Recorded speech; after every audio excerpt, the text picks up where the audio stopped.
So you'll see basically a reverse of what we've seen for 6 years. I think you'll see a movement that starts rather slowly and modestly in the metals going higher and the equities going lower. Are you tired of overpaying for your gold, silver, and platinum bullion coins and bars? Then visit sdbullion.com today. SD Bullion was recently named the 177th fastest growing company in the United States by Inc. magazine. This is because they offer the absolute lowest prices in the industry and follow up with over-the-top customer service. So what are you waiting for? Go to sdbullion.com today and join more than 60,000 happy investors that save money on every precious metals purchase they make. Hey everyone, this is Elijah Johnson with SilverDoctors.com, and back with us today is David Morgan, the silver guru, regarded as one of the top silver experts. David, thank you so much for joining us today. Well, Happy New Year to everyone, and thank you, Elijah, for having me back. Appreciate it. Definitely. Happy New Year. And the first topic, since it is, we are going into the new year, what is your perspective on where we've been this year in precious metals, if we want to start off with that?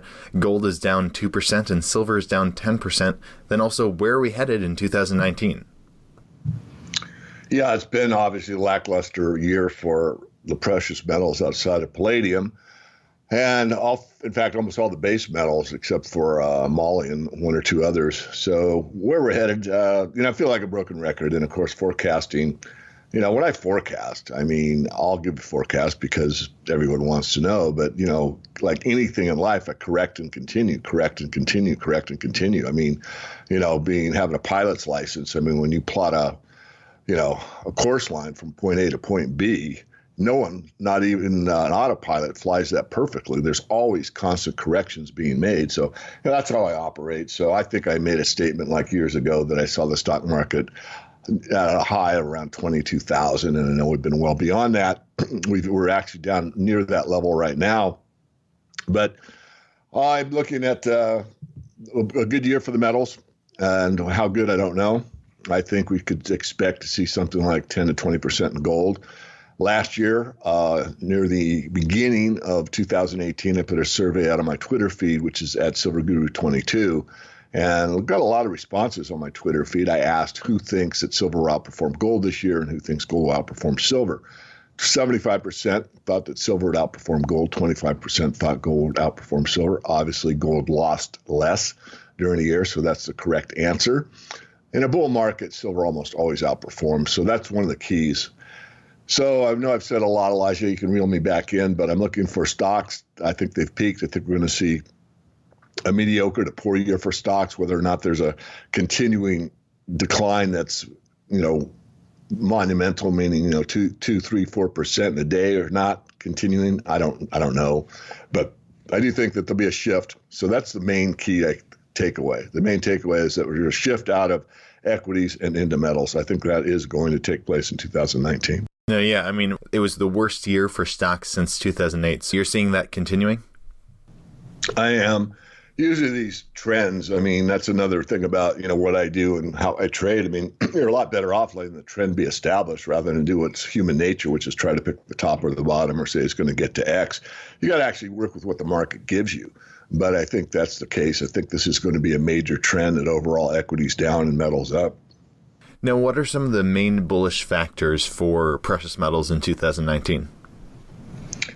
Well, one is there's awareness is already prevalent. In other words, all the people who got scared out or worn out or scared out during this 6-year doldrums of the market going basically down, they're aware of the market. Now, some of them are burned or, had a problem of some type or another, dealer defaulted or, whatever. They'll never come back to the market. But a vast majority of them are aware of the market. And some of those, in fact, most, probably 80% or so, will come back to the market.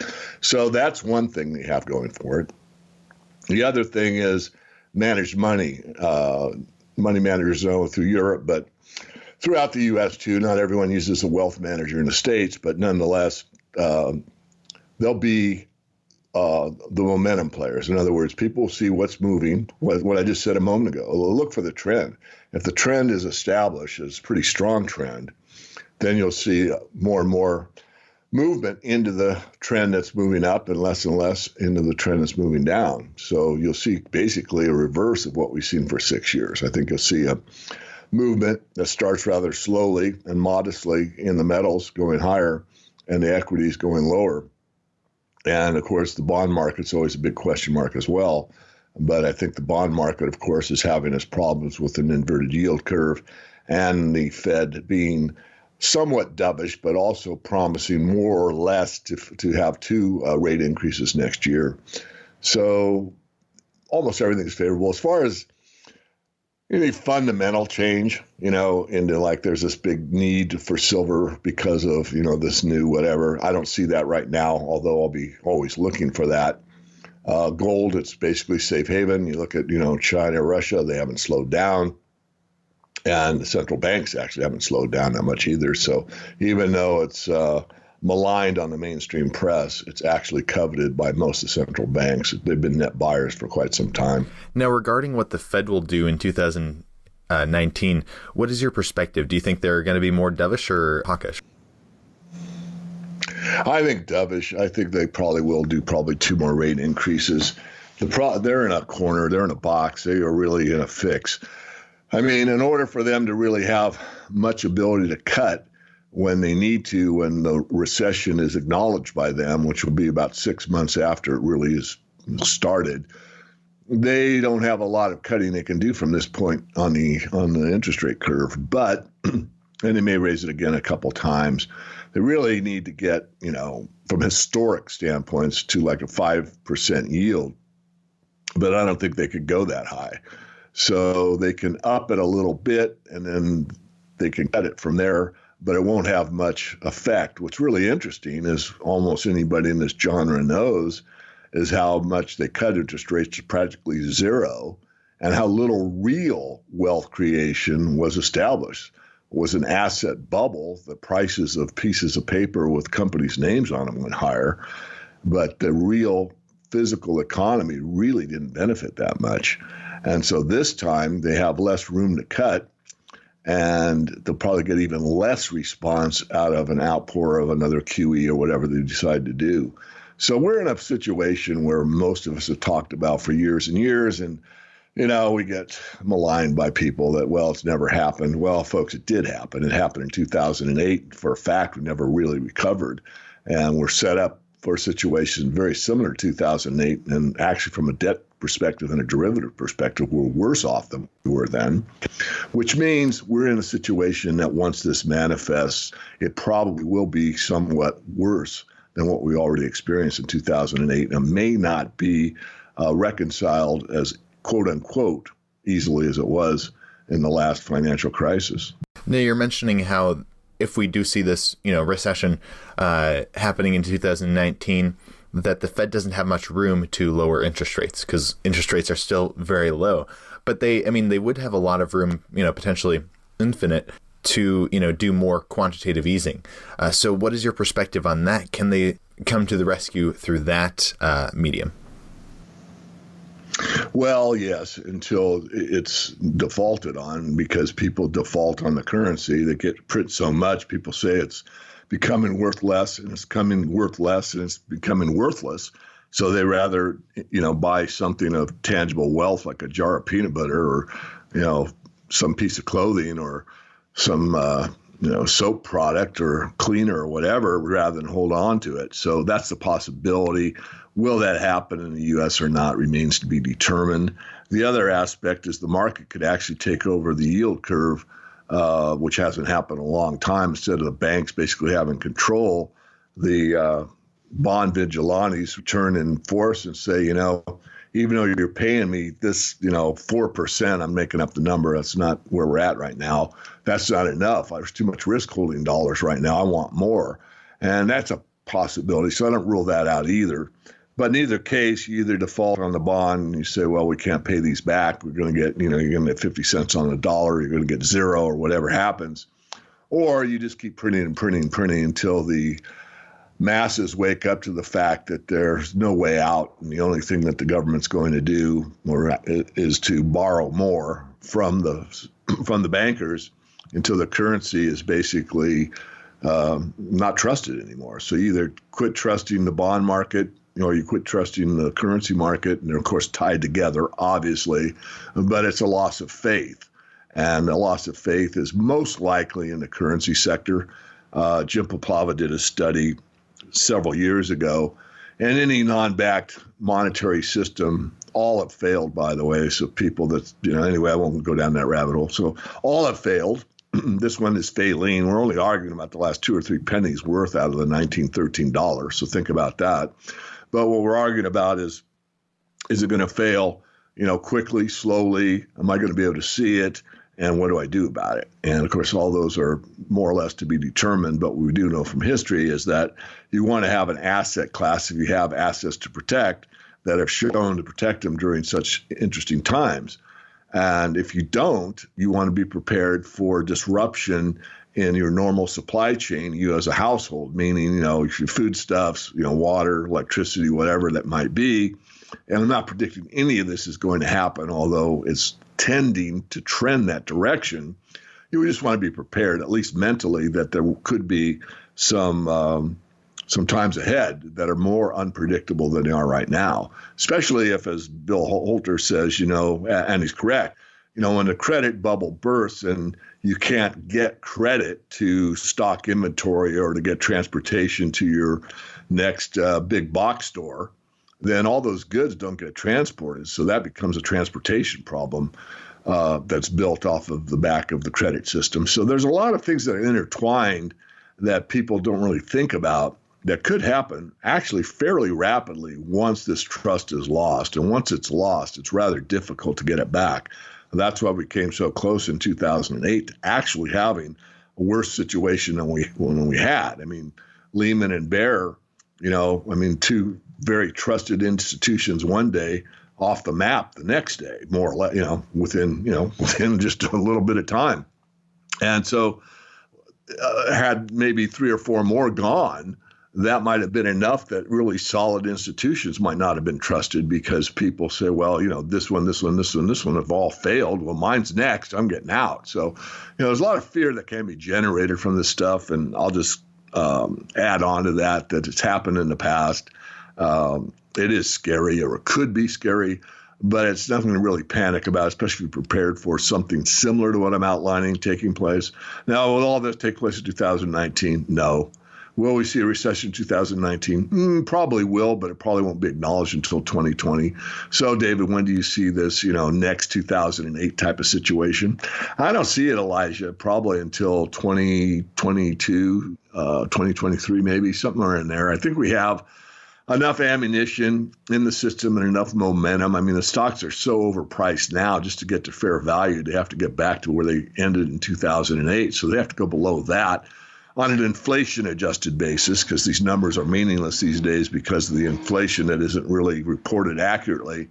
But the idea is we really didn't get that undervalued in 2008. So look at it as a longer-term prediction. David isn't saying 2019 is when it happens. I doubt it highly. I doubt it'll be 2020. I think by 2020 is when you'll start to see more real momentum come into the metals. It'll start to be like we saw in the early 2000s, 2004, 5, 6 kind of a thing where, that's kind of a cool place to be. Yeah, they've moved a lot, but they've got a lot longer, to move. I mean, people don't remember, some do, that gold had an 11-year uptrend. I mean, for 11 years, year over year, gold was higher than the year before. And as you just said at the start of the show, gold is off 2% this year. So, those years of year-over-year increases in the precious metals, I think, are ahead of us, are coming ahead of us. I think the ones that are lower are behind us. So time will tell if I'm correct or not. Now, you had mentioned in a video that you're looking for a recession in 2019. What concretely do you think that'll look like? Oh, I think it'll start rather nominally. I think, there'll be higher unemployment, obviously more people going to, unemployment and food stamps and that type of thing, more people that are discouraged to find jobs. I think it'll start slowly. I think it'll be broad brushed by the press. It depends what they want to do with it. I mean, if they want to blame it on Trump, which seems like that's kind of how the press is, then they'll make a bigger deal out of it. But I think it'll start gaining momentum over time. In other words, there's a lot of things working against the U.S. worker. I mean, you've got competition in, foreign countries where, Chinese type would be able to do the job for, 1/3, 1/4, 1/5 the price of a U.S. person. You've got robotics, which is eating up, tons of jobs. I mean, look at an automobile manufacturing plant now and tell me how many people are on there that compared to the time when I was your age, Elijah. I mean, so you have robotics coming in. You've got AI throughout the sector, meaning, manufacturing sector, supply chain, transportation. I mean, even Amazon has a lot of their stuff done by robotics. So this is a trend, or it's harder and harder for people to find meaningful employment, let alone unemployment of any type whatsoever. So we're in a situation where you're going to see a contraction in real wages, which we've seen for a long time, but it'll be more meaningful. So I see the recession getting worse over time and recognition of it by the people almost immediately, but by the press, I'm not sure which way they'll stand on it or what they'll make out of it. I think it, however it serves them best to turn it into propaganda. But for the real person out there listening to this podcast, the main idea is to live within your means, have low debt, save if you can. And if your savings isn't in money, and I realize a lot of people these days can't do that, then save in, food that you really consume. The worst thing I think about the quote unquote prepper thing, and I am one, is to prep in stuff that you really don't like, buying something that's, freeze dried or whatever. I'm not against it. I have some and I like it, but I researched what I liked and what I didn't like. So, if you do canned food or whatever, I mean, just buy more of what you actually use, actually eat, you're going to enjoy, rather than trying to go off on a limb and find something that, is a great price or a good deal or whatever. If you're going to explore out, then do it in a small way and determine whether or not you really want it or not. Definitely. And looking into that, I mean, what is your perspective on, do you think people should take action right now to prepare for this coming crash? Well, absolutely. I mean, I'm fond of saying I'd rather be 6 months too early than 6 months too late. I mean, if you've ever been in a hurricane situation, and I've only been in one twice in my life, when I used to have a business in Florida, it's it's an eye opener. I mean, a lot of people just rush to the store to buy water, basically, and other stuff.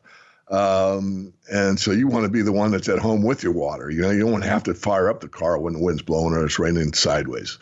So yeah, I would say, within your means, you don't have to go overboard. Everyone kind of has to determine. I mean, a lot of this is just sponsored by the government now. I mean, if you look at some of the .gov websites, they'll tell you now, I think it's up to 6 months, is it not? You can correct me, that, people used to say, have a couple of weeks, have 3 days worth of supplies, and now it's like, it's gone to 2 weeks. And now I think it's up to months.